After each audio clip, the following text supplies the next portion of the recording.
Hey everybody, it's Max, or Anna. I have so many names on the internet. First of all, I'm sorry if you can hear my fan in the background. It's really hot in my room right now, and I'm not turning it off because I think I'll die. While that might please a fair number of people, you're just gonna have to wait. I'll try to edit the sound to minimize the noise, but you might just have to deal with it in the end. Anyway, I wanted to try a little experiment where I do more personal videos on this channel. I'll be doing these much in the same vein as my channel update videos, where I basically talk into a microphone for however long and put it over a video of my playing Minecraft or something. I did actually try to record this while I was playing Minecraft, but apparently I'm just not one of those people who can chew gum and walk at the same time, I guess. My brain just can't not be pulled in 8 different directions. This is actually not the first video idea I had. I had scripted and recorded a voiceover about my physical illness, but then I listened to it back and I chickened out, much in the same way that I've filmed this very video on my phone and decided the world wasn't ready to see my face. So we're going to start with something a little lighter. We're going to ease into the crazy, both for my sake and yours, and we're going to talk about all the books I've read in 2019.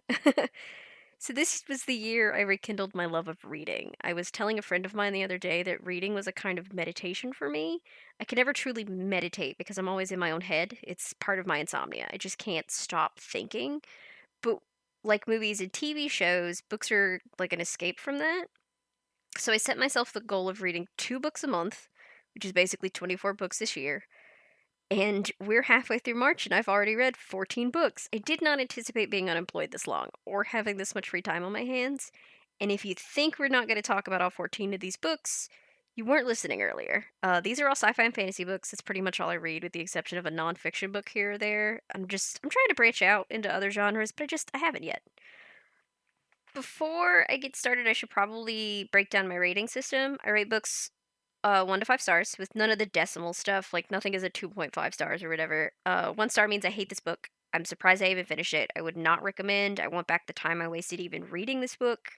2 stars means there were some good things about the book, but not enough to redeem the whole thing. Still wouldn't recommend. 3 stars means I'm kind of meh about the whole thing. The book wasn't bad, but it wasn't great either. Essentially, it didn't leave a lasting impression. Read it if you want. I don't really care. 4 stars means I liked this book. It was an overall fun read. There were just some issues with it that were impossible for me to ignore, and in the end, though, I enjoyed it and would recommend it to other people. 5 stars, as you can guess, means I love this book. I would recommend the book to anyone with eyeballs who likes the genre. Now, this doesn't necessarily mean the book was some literary masterpiece. It just means that something about this book grabbed me and I couldn't put it down, or something happened in the book and made the whole journey worth it, as the last book we're going to talk about today. And keep in mind, when I talk about not liking a book, I'm not trying to say that the book is bad, unless I specifically state that in those words. I'm just saying that the book is not for me. Every book out there is someone's favorite and also someone's least favorite. I'm not shitting on anybody here, I'm just giving my opinion. Disclaimer over. Pretty sure no one's still watching at this point, but I'm going to keep going anyways, because I spent 4 hours writing this fucking script. So we're going to keep going. The first book I read in 2019 was Uprooted by Naomi Novik. This is a fantasy novel about a young woman named Nishka. I never did figure out how to pronounce the main character's name. Anyway, she lives in a valley that has several villages in it, and it's surrounded by an evil forest. And I mean, like, monsters come out of the forest and take people evil. The only thing that keeps the forest at bay is a wizard called the Dragon, who lives on the far end of the valley in this super ominous tower. Every 10 years, he goes to the villages and takes one of the young women back to his tower, and those women are never seen again. Despite everyone thinking it will be anyone else, he picks our main character. Because of course he does. The plot couldn't progress otherwise. I know I've heard some people complain about the dragon, which is his wizard name, not his real name. He's abrasive and maybe somewhat verbally abusive to the main character. I just hope that the people who think that read far enough into the book to see not only the truth behind what he's doing and how he and why he acts the way that he does, but also to see his character grow. The main character also goes on such a journey, and how much he changes from the beginning of the book to the end is just great to read about. Also, I really enjoyed the way both of these characters sort of learned from and changed each other over the course of the book. I ended up rating this book 4 stars only because it had such a slow start. And then when it got started, that party just didn't stop. The book seemed so innocent until the action just like ramps up exponentially, and by the end of the book, you're wondering, like, what bus just hit you? Overall, it was a great book. I would highly recommend it for anyone looking for their next fantasy read. The magic was very beautifully described. The world in and of itself was super immersive, and the truth about the forest and the things the characters find there was so worth the wait that it just made the whole book worth it. Now, the second book I read this year I did not enjoy as much. It's Void Wraith by Chris Fox. This is the second book in the Void Wraith trilogy? It might actually just be Chronicles now because I think he wrote more in the series. Either way, the story is about Nolan, who is a disgraced Marine or naval officer. He's banished to a ship where all the other rejects and misfits are sent to just be out of the way.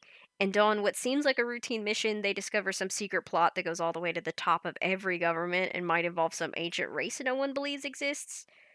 Think Reapers from Mass Effect. I actually started reading this book sometime in October of 2018, but just couldn't bring myself to finish it. I did not like this book.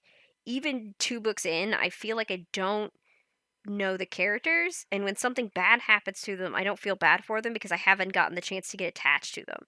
It feels like the book moves almost too fast, and most of what the characters feel is told to me rather than shown to me. This is not the only problem I had with this book. I could go on for a while, but I feel like this video is going to be long enough already, and I don't want to drag this book. I ended up giving it 2 stars. If you like military science fiction, which is just not my thing anymore, you'll probably enjoy this book. It's very digestible, like the chapters are short. It's easy to read. It's something you could read for like a few minutes while waiting in a line at a bank or the DMV or whatever. And while I haven't enjoyed any of his books so far, I do have to give props to the author. I mean, he gives advice here on YouTube about self publishing and marketing.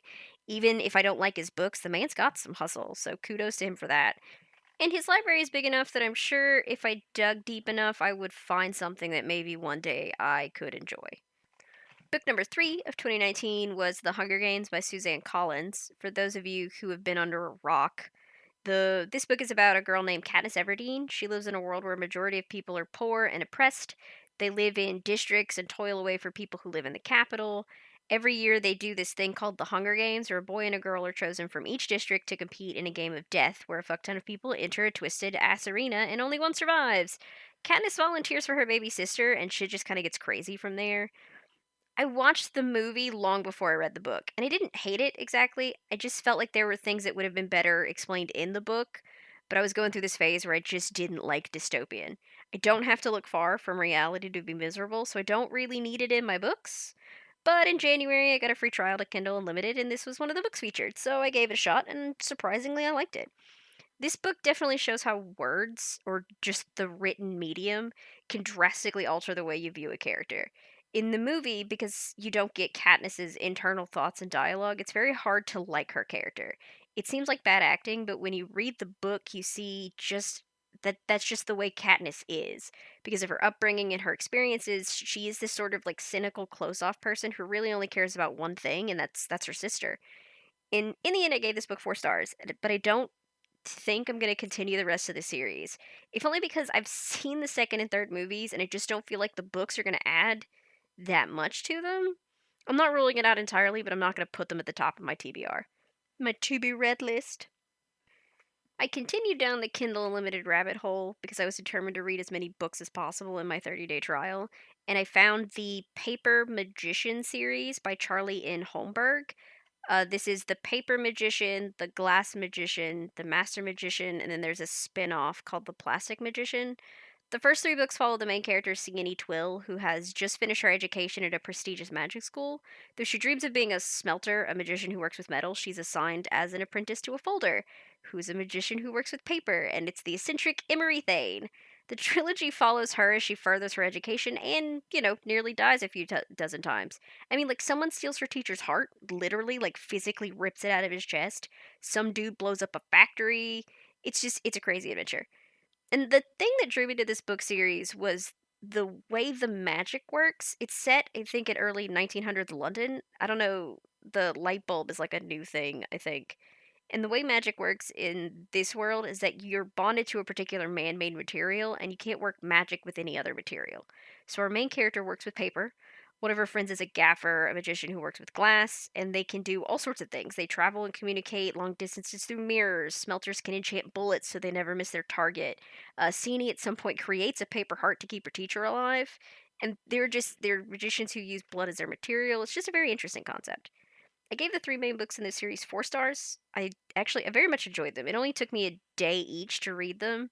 The spin-off, The Plastic Magician, I did not like as much. I gave it 3 stars.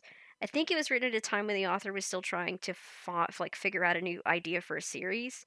So there's like a brief cameo from Sienna and Emery, the main characters of the trilogy, but it follows a girl from America who's sent to London to apprentice under a magician who works with plastic, and they're trying to come up with like some grand new invention because plastic's fairly new. So there's all these spells to be discovered. I think if it weren't written by the author, I'd swear it was fan fiction. It was a nice jaunt into the world. It just wasn't as much fun as the previous books.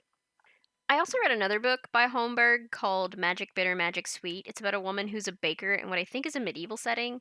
She's well known in town because she can bake feelings into her pastries. She makes cookies to inspire, cakes that bring happiness, that kind of stuff.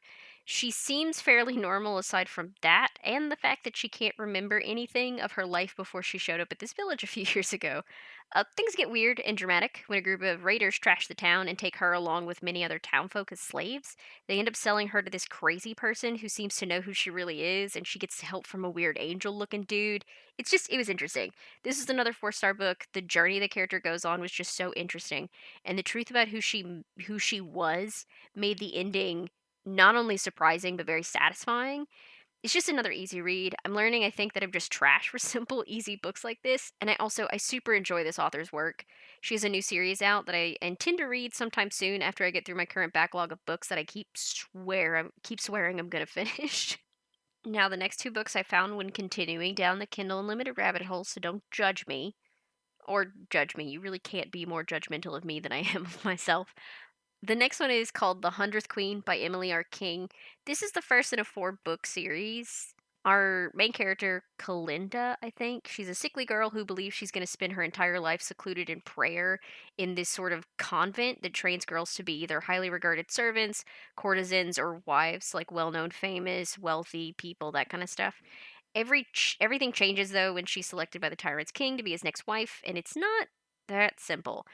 She learns she has to fight his 99 other wives because of some weird prophecy or religion thing. Things are further complicated when it turns out she has magical powers, which are outlawed by the kingdom. So, that kind of thing. I ended up giving this book 3 stars. I didn't like it, but I must not have hated it because I finished it. It's another one of those books that I read in like a day or two. I just had so many problems that I couldn't ignore. The main character, for instance, has literally like never seen a man before in her life until she meets the king's like head guard and then immediately falls in love with him. And they're tropes that I can stand, and instant romance is just not one of them. Maybe it's my cynicism or my overall pessimism, but I find it so beyond the realm of possibility, it's hard to suspend disbelief long enough to ignore it, and I couldn't seem to grasp the amount of time that had passed. So the tournament is apparently a new thing. Every other tradition in this book, it's based off of some religious story where the wives of a god, I think, fight each other to be his favorite wife. And then one day, one of the wives was like, "Why are we fighting each other? We're sisters." And then the tournament's ended. But this tyrant king reinstates them after one of his wives dies, and people just cast aside this sort of deeply held tradition in a few years. Like it meant nothing. And I don't know, maybe it was meant to be a larger commentary on human nature. I didn't see it, but who knows. The second book in my spiraling descent into madness was, and I have a really hard time saying this title with a straight face, was The Reluctant Concubine by Dana Martin, which was another 3 star book. It was another book I was rather indifferent to after I finished it, and for most of the book itself, actually. The book follows a woman named Tara who lives on an island with her very peaceful people. She's the latest in a long line of healers, except she doesn't have her healing powers yet, if at all. So things get a little complicated when she's captured by a neighboring, like, warrior people to heal their soldiers, because she doesn't do it with magic. I swear the author of this book must have read the last one I talked about because it's so similar. You have a girl with magical powers that either haven't come in yet or she doesn't know about. She's sold or given into slavery and ends up in the possession of some warlord king, and there's a prophecy where she's going to change everything. It's similar down to the fact that these mysterious figures show up in the middle of the night to spirit her away for a few hours every few days so she can learn about or better understand her magical powers and overall destiny. I just I know for a fact I would not have disliked this book as much as I did if I hadn't read The 100th Queen first, because they were just too similar and I was already tired of that stuff. At least this book didn't have an instant romance, and the king the girl ends up with in the possession of isn't a major douchebag. I would have to say that I enjoyed the supporting cast of this book more, mostly because everyone in this book wasn't a raging like a-hole, and some of their backstories were actually very interesting. The thing that took me out of this book was the way the main character describes sex. And she's not old, but she's not young either, and the fact that no one in her life thought to properly tell her about this stuff is just not believable, because at some point I'm going to try to say this without bursting hysterically into laughter. At some point, she describes sex as the man putting his man part in the woman's secret cave. In pregnancy, well, the man leaves a seed, and if the spirits favor their union, the seed grows into a baby, and when the baby gets too big, it crawls out. She is going to be in for a rude awakening the first time she has a kid.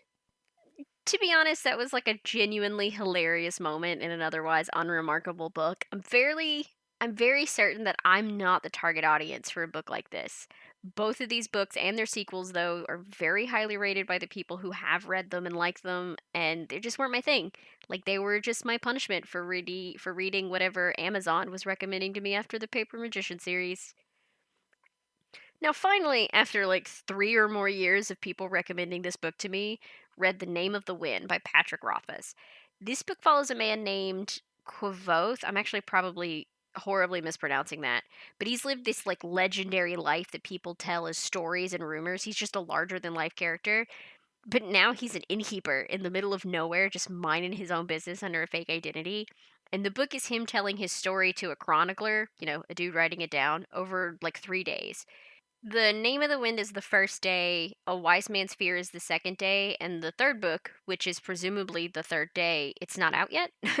It's in like George R. R. Martin territory of is it ever going to be written? Who knows?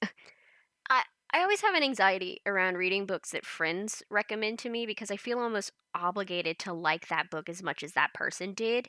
And people swear by this book. They put it in their top 5. They say it's a must read for the fantasy genre, especially for people who like epic fantasy.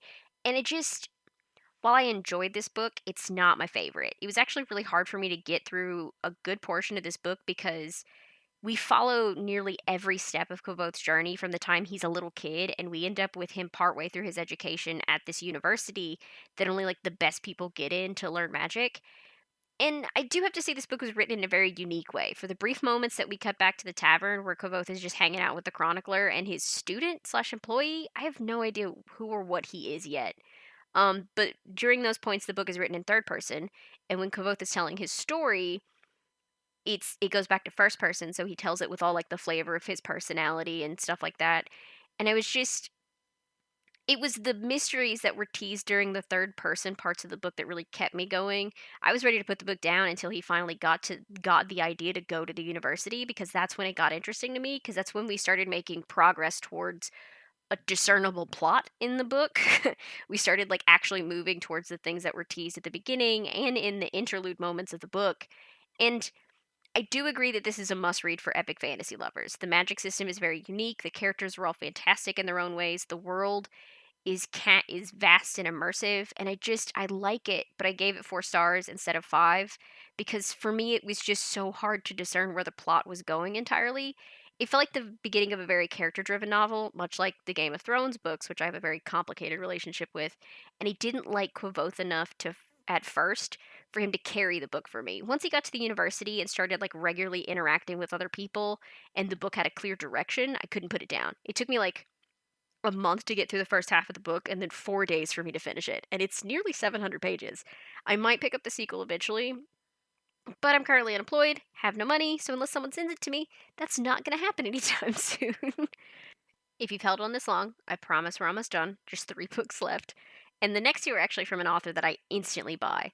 When I was picking up Star Wars books again in 2017, my friend and clone, Kari, suggested that I pick up Bloodlines by Claudia Gray, and I just instantly fell in love with this author. I have her other Star Wars books, which is Lost Stars and Leia. Like, she wrote a Princess Leia book, but they're like across the country and all my stuff with my dad, so that's also not going to happen anytime soon. But I digress. When I discovered Defy the Stars, which is an original science fiction novel written by the same author, you bet I read that. Like, I snapped it up. A lot of this book involves the planet Genesis and its war with Earth. Like, it's a huge motivating factor for the characters, or it's like this thing that's always hovering over them. Basically, humans fucked up Earth, so they took the stars to find new planets, and there are other worlds they've inhabited, but Genesis is like the perfect alternative to Earth. Only the leaders of Genesis don't want them to fuck up their planet the way they fucked up Earth, so they've been at war for I think like 40 years or maybe more. Genesis is not doing great because they've sort of shunned technology, so their fleet is aging. Like they're not like backwards or anything, but they haven't made the same technological advancements as Earth. Because Earth, on the other hand, is super technologically advanced to the point where they have robots that do everything for them, from fighting their wars to taking care of their sick to raising their children and their taking care of their elderly, like literally mechs that do everything. And we follow two main characters. The first is Noemi. I think I'm pronouncing that right. She's a soldier of Genesis, and during what's supposed to be a practice run for this super dangerous but super important mission, she comes across a derelict ship where she finds Abel. And Abel is a robot. The only one of his kind. He's made by the very man who created all the mechs in the first place. Think replicants from Blade Runner. And he's been on this abandoned ship by himself for 30 years. And through this like wacky set of circumstances and inflexible programming, these two characters end up like attached to each other, and they like embark on this adventure that takes them to all the planets, and it's crazy. They start off hating each other, cuz he's a robot and she's grown up her whole life with robots trying to kill her. And, as the journey continues, they grow to be friends and possibly more. It's mildly ambiguous by the end of the book. I don't want to spoil anything. I absolutely loved Abel's journey, and where that ended was a total shock. Normally, I pick things up fairly quickly, but even this was a pretty big surprise to me. And the way Noemi went from being this sort of solitary, I make all the sacrifices and this is the only way to do things kind of person, to someone who starts to like trust and question the things that she's always just accepted, was amazing to watch. And the people they met along the way were also just like this vast group of characters that sort of challenged every perception both of these people had about other people. I honestly cannot recommend this book enough. If you like science fiction, pick it up. It has this like age-old question of what is a soul and who gets to have one, and I rated this book 5 stars. I also rated its sequel, Defy the Worlds, 5 stars as well. That book picks up a few months after the end of the first one. Noemi has returned to Genesis to help her people. Abel's out in the galaxy trying to find his own answers, and when a deadly plague begins to spread over Genesis, Noemi has to leave to save her people. And unfortunately, she finds herself in a trap, and Abel rushes to the rescue after hearing about it, because, that's what friends do. There's also, the conclusion of the trilogy comes out in April, and you bet your happy butthole that I'm going to be picking that up too. Trust me, I'm giving you like the bare minimum because I really do not want to spoil anything in these books, but I highly recommend reading them. Now, to be honest, full transparency, they aren't classified as young adult novels, but like mainly the difference between adult and young adult is the age of the characters and the issues that they deal with. Now, there are plenty of young adult books people can shit all over if they want, but I find that most of the time people who like crap on the genre, they do it as a whole because they just feel that they're better than everyone else. They're snobs, they're elitist jerks. There are some gems in young adult, and this is totally one of them. And it seems criminal almost to just dismiss a whole genre because the target audience is younger than you, I guess. And I can rant about that later. Our last book, I promise this is our last book. Speaking of young adult, I actually finished this book yesterday as of this uploading. It's called A Pirate Price. It's written by Lou Anders, and it's a Star Wars novel. For those of you who do not have the privilege of knowing me in real life, I am obsessed with Star Wars. Namely, I love porgs. The number of porg plushies and toys I own as an adult is probably frightening, but I digress again. Fellow clone, Kari, who is just a gem at recommending things to me, sent this to me as an audiobook because she promised it had porgs in it.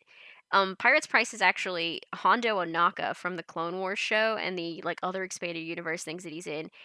It's him telling the story of how he first met Han and Chewie and like the daring heist they attempted to pull off that went horribly wrong, as all things do. He also tells a story about how he rescued them once, guest starring Maz Kanata. And we finish with him telling the story of how Chewie hired him to fix something wrong with the Millennium Falcon, and Porgs saved him and the ship from being taken by pirates. With poop. That's how they did it. With poop. Like, first of all, Disney put some money in their audiobooks. This is actually narrated by Jim Cummings, who's the voice actor for Hondo. So when Hondo is the narrator, he does it in his accent and voice, which also means that when he's telling these stories, he says the dialogue of the other characters as Hondo mimicking these characters. It's hilarious. And there's music in the background, like actual Star Wars music. There's sound effects when a gunfight breaks out. Pew pew. Like, the quality is fantastic. Now, these extra things were distracting at times, so I wouldn't want them in all of my audiobooks, but since this was made for kids in like an elementary and middle school setting, I'll give it a pass. They need shinier things to keep their attention. Though to be fair, some days I also do, but that's besides the point.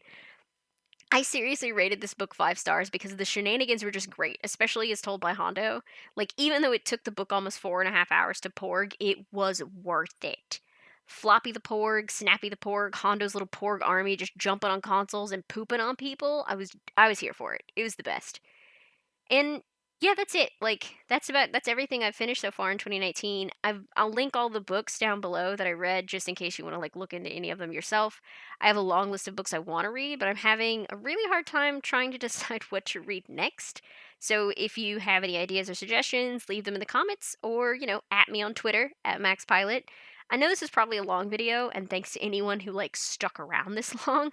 This is just an experiment. If you liked it and you want to see more videos like this where I just ramble about personal stuff, just hit that like button, share with your friends, comment on what you want to see me talk about next, or whatever. Just if you got ideas, I'm here for them. I'm listening. Help me. Man, any of these videos is always so awkward. I'm just gonna go before I start blabbering endlessly and embarrass myself. So thanks for watching, and I'll see you guys in the next video. Bye!